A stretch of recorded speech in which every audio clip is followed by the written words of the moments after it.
Ito po yung bago po nating produkto na power tiller. Ang kagandahan po nito ngayon diesel operated na po siya. 6.5 horsepower na diesel operated na power tiller.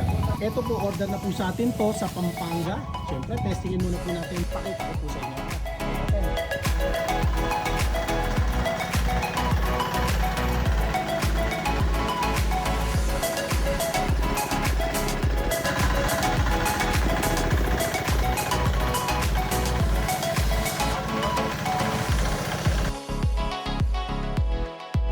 Ito nga po pala yung kanyang mga bala.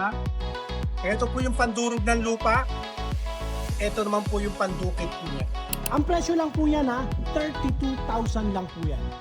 Sa lahat po ng mga interesado, pwede nyo po akong i-follow sa ating pong mga social media account.